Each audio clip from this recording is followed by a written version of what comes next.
Good morning ho sa inyo. Ari ho ay second day na ng trial ng aming product na soon po ay magiging available sa ating market. Kaya hintayin nyo. Ngayon po, syempre, bago ko siya ibenta sa inyo or bago ko ilabas sa market, ite-testing ko nga muna. Meron po ako din ng sprayer at ito po ay may 15 liters na tubig. Ngayon po ay hahaluan ko po ito ng 75 ml na solute. Ang ratio po nun is 1 to 200. Pasensya na po kayo. Ay medyo mahirap pa are dahil nga ho, tinetesting ko pa. Yaan nyo ho, pag nilabas ko are sa market, mas madali nyo nang maiintindihan. At hindi ko na ho kayo papahirapan. Anak, binigay po ito sa akin nung pinakamagandang manufacturer namin. At syempre, binigay niya ito sa akin para matesting ko at matry ko muna para meron akong feedback sa product ay masasabi ko sa kanya agad.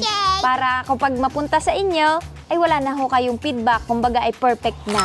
Yan, ito pong syringe na ito ay may 10 ml na solute. Ilalagay na po natin ito dito sa ating tubig.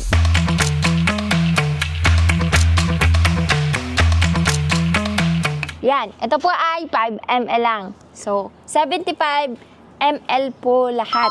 Ito pong solution na aking ilalabas, 100% organic na deodorizer at disinfectant. Ngayon po ay may solution na tayo. I-spray ko na to direct ho sa aking mga baboy. I-risk ko na ho yung mga alaga ko para sa inyo. Ipapakita ko sa inyo na ito ay hindi harmful sa aking mga alaga. Plus, hindi po ito makakakos ng kanilang pagtatae. Kahit ho ito makain o nila or mainom. Kung makikita nyo naman po ang mga alaga ko ay nalinisan ko na. Pero hindi po 100% na malinis dahil po kulang ang supply namin ng tubig. Pero magiging example ko sa inyo na kahit ho may pupo dyan, ay manu-neutralize ng ating disinfectant at deodorizer. Pero, advice ko po, mas okay pa rin po na lilinisan muna natin ang ating baboyan bago po tayo magde-disinfect para makatulong po ang ating product na mas ma-lessen po yung amoy. Ayan, mahaba na po at hindi po natin kailangan pumasok sa loob dahil iniiwasan nga po natin magkaroon ng contact sa ating mga alaga at baka mamaya ay may napasamang virus na maliit. O, ngayon, mag-e-spray tayo dito sa labas. Pero mahaba naman ho. Dahil po sa AC factor ng Figrolac Premium Starter Feeds ay nakakatulong po iyon para malesen ang amoy ng pupo nila. Plus sabayan po ng pag-e-spray ng 100% organic deodorizer at disinfectant namin ay nakakatulong po ito para mawala yung nakakairitang amoy na nakakapulyot po sa ating kapaligiran. 100% organic, hindi harmful sa ating mga alaga, hindi nakakaubo, hindi nakakatching at pwede mahalo sa pagkain at inumin.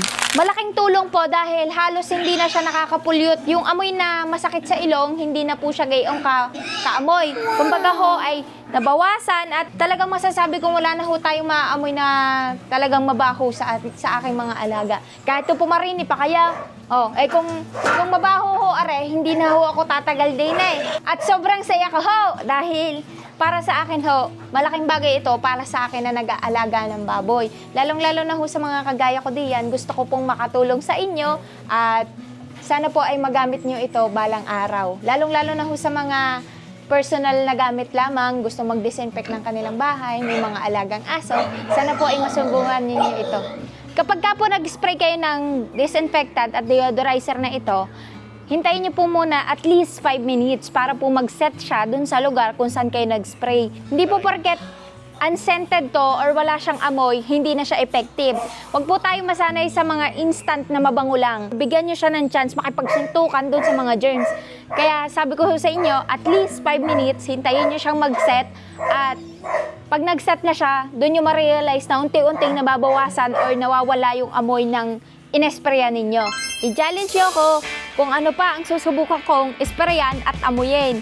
At lahat ho ng mga challenge sa akin ay gagawin ko para mapatunayan ko sa inyo na effective ang aming product, ang deodorizer at disinfectant na ito. Madami-dami pa! Marami pa akong may sprayan at susubukang amuyin kahit mabantaw. Pero nawawala ang bantot kapag in-sprayan mo nito.